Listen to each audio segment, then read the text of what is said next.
A very good morning, dear students. Today, my topic is Stanley Miller's experiment. प्यारे बच्चों, जीवन पर पृथ्वी पर जीवन का आरंभ कैसे हुआ, इस संबंध में वैज्ञानिकों की जिज्ञासा हमेशा रही है और वो समय समय पर प्रयोग करते रहे, जिसमें सैन फ्रांसिस्को रेडी का प्रयोग, जिन्होंने कहा था कि जीव से ही जीव की उत्पत्ति होती है, मगर कुछ विचारधाराएं जैसे ओपेरेंस विचारधारा, ओपेरेंस थ्योरी में बताया गया कि किस तरह से पृथ्वी पर जीवन का प्रारंभ हुआ। इसी संबंध में स्टैनले मिलर ने भी एक प्रयोग द्वारा समझाने की कोशिश की कि प्रारंभ में पृथ्वी पर क्या वातावरण रहा होगा और जीवन का प्रारंभ किस तरह हुआ। तो इस संबंध में स्टैनले मिलर ने एक उपकरण बनाया, जिसमें ये दिखाया कि उस प्रारंभिक दौर में जब पृथ्वी का निर्माण हुआ, उसके बाद जब जीवन आया पृथ्वी पर, तो कौन कौन सी गैसें रही होंगी। तो methane gas, ammonia, hydrogen sulphate, ये गैसें रही। और मिलर ने अपने अपरेटस में दो इलेक्ट्रोड्स लगाए, जिनमें इलेक्ट्रिक स्पार्क के द्वारा वही वातावरण पैदा करने की कोशिश की जो प्रारंभ में पृथ्वी पर जीवन जब उत्पन्न हुआ तो ये वातावरण रहा होगा।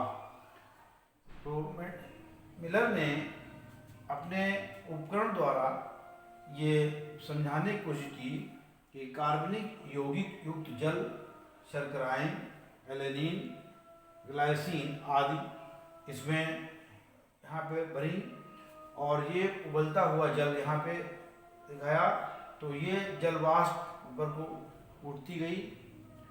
तो इस तरह से ये वैज्ञानिक JBS हाल्डन ने 1929 में सुझाव दिया कि जीवों की सर्वप्रथम उत्पत्ति उन सरल अकार्बनिक अणुओं यानी कि इनऑर्गेनिक मॉलिक्यूल्स से हुई। जीवों की सबसे पहले उत्पत्ति किससे हुई?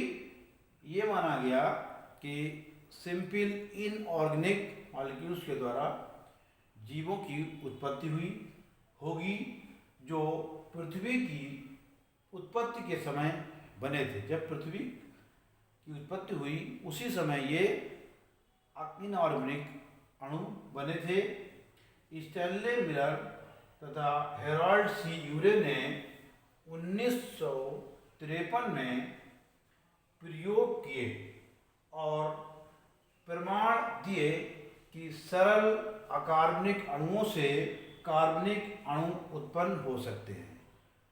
यानी कि ये स्टैनले मिलर और हेराल्ड सी यूरे ने 1953 में ये सिद्ध किया प्रयोग द्वारा कि सरल अकार्बनिक अणुओं से कार्बनिक अणु प्राप्त किए जा सकते हैं या उत्पन्न हो सकते हैं।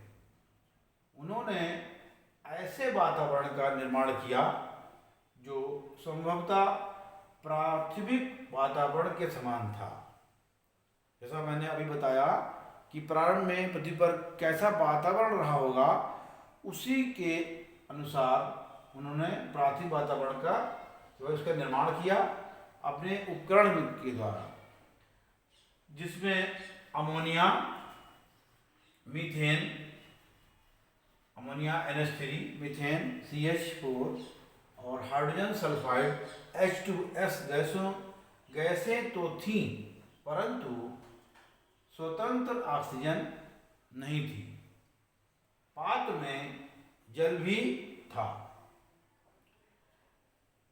सम्मिश्रण को 100 डिग्री सेंटीग्रेड से कुछ कम ताप पर रखा गया। गैसों के इस मिश्रण में कृत्रिम रूप से समय समय पर चिंगारियां उत्पन्न की गई। जैसे मैंने बताया कि उपकरण में स्पार्किंग की गई, करंट इलेक्ट्रोड्स लगाए गए, जिससे स्पार्किंग की चिंगारियां उत्पन्न की गई। जैसे कि आकाश में तड़ित बिजली उत्पन्न होती है, जो आसमान में इस तरह से लाइटिंग होती है और बिजली उत्पन्न होती है, इसी तरह से ये स्पार्किंग के द्वारा वैसा वातावरण बनाया गया।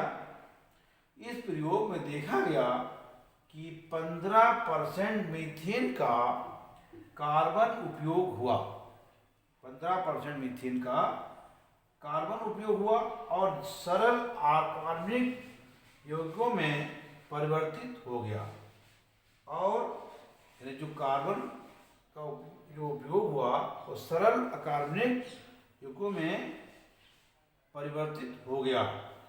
इन अकार्बनिक यौगिकों में विभिन्न अमीनो अम्ल भी संश्लेषित हुए। इन अकार्बनिक यौगिकों में विभिन्न अमीनो अम्ल भी संश्लेषित हुआ, अमीनो अम्लों का निर्माण हुआ,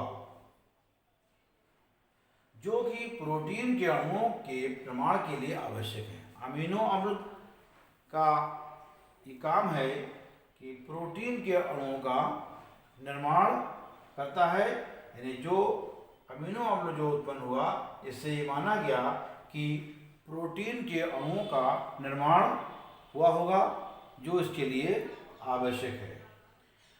उपयुक्त प्रमाण यानी एविडेंस के आधार पर हम परिकल्पना हाइपोथेसिस कर सकते हैं कि शायद जीवन की उत्पत्ति अजैविक पदार्थों नॉन लिविंग सब्सटेंसेस से हुई होगी। यानी कि जो प्रारंभ में पृथ्वी पर अकार्बनिक यौगिक बने, उसके बाद अकॉर्डिंग टू मिलर ने अपने प्रयोग द्वारा ये सिद्ध भी किया कि उस तरह का वातावरण बना करके कि ऐसे जीव की उत्पत्ति कैसे हुई। तो जीव की उत्पत्ति के लिए अमीनो अम्लों से प्रोटीन का बनना आवश्यक होता है, यानी प्रोटीन से बनते हैं, जिससे नए जीवों की उत्पत्ति हुई होगी। ये अकॉर्डिंग टू मिलर ये प्रूव करने की कोशिश की गई कि अकार्बनिक पदार्थों से कार्बनिक पदार्थों का निर्माण हुआ, जिनसे जीव की उत्पत्ति हुई। Thank you.